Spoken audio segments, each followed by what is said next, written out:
اعوذ باللہ من الشیطان الرجیم بسم اللہ الرحمن الرحیم لقد سمع اللہ قول الذین قالوا ان اللہ فقیر ونحن اغنیاء سنکتب ما قالوا وقتلهم الانبیاء بغیر حق ونقول ذوقوا العذاب الحریق ذلك بما قدمت أيديكم وأن الله ليس بظلام للعبيد الذين قالوا إن الله عهد إلينا ألا نؤمن للرسول حتى يأتينا بقربان تأكله النار قل قد جاءكم رسول من قبل بالبينات وبالذي قلتم فلما قتلتموهم إن كنتم صادقين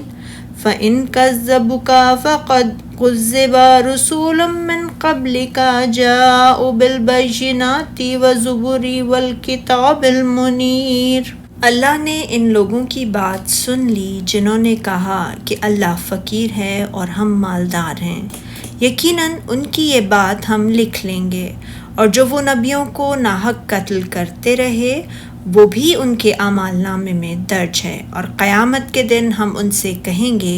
اب جلانے والے عذاب کو چکھو، یہ تمہارے ہاتھ کی کمائی کا بدلہ ہے، اور بے شک اللہ اپنے بندوں پر ہرگز ظلم نہیں کرنے والا۔ یہ وہ لوگ ہیں جنہوں نے کہا بے شک اللہ نے ہم سے عہد لیا ہے کہ ہم کسی رسول پر ایمان نہ لائیں یہاں تک کہ وہ ہمارے پاس ایسی قربانی لائے جسے آگ کھا جائے۔ کہہ دیجئے مجھ سے پہلے تمہارے پاس کئی رسول کھلی نشانیاں اور وہ معجزے بھی لے کر آئے جس کا تم کہہ رہے ہو، پھر تم نے انہیں قتل کیوں کر ڈالا اگر تم سچے ہو؟ اے نبی صلی اللہ علیہ وآلہ وسلم، پھر اگر وہ آپ کو جھٹلاتے ہیں تو آپ سے پہلے کئی رسول جھٹلائے گئے تھے جو کھلی نشانیاں، صحیفے اور روشن کتاب لے کر آئے تھے۔ حضرت ابن عباس رضی اللہ تعالیٰ عنہ سے روایت ہے کہ جب یہ آیت کریمہ نازل ہوئی سورہ بقرہ کی کہ کوئی ہے کہ اللہ کو قرض حسنہ دے کہ وہ اس کے بدلے میں اس کو کئی حصے زیادہ دے، تو یہودیوں نے کہا اے محمد صلی اللہ علیہ وآلہ وسلم، کیا تمہارا رب فقیر ہے جو اپنے بندوں سے قرض مانگتا ہے؟ تو اس موقع پر اللہ تعالیٰ نے یہ آیت کریمہ نازل فرمائی کہ اللہ نے ان لوگوں کا قول سن لیا ہے جو کہتے ہیں کہ اللہ فقیر ہے اور ہم امیر ہیں، یہ جو کچھ کہتے ہیں ہم اس کو لکھ لیں گے۔ یہ زبردست وعید ہے، اسی لیے اس کے ساتھ یہ بات بھی ذکر فرما دی گئی اور پیغمبروں کو جو یہ ناحق قتل کرتے رہے ہیں اس کو بھی ہم قلم بند کر رکھیں گے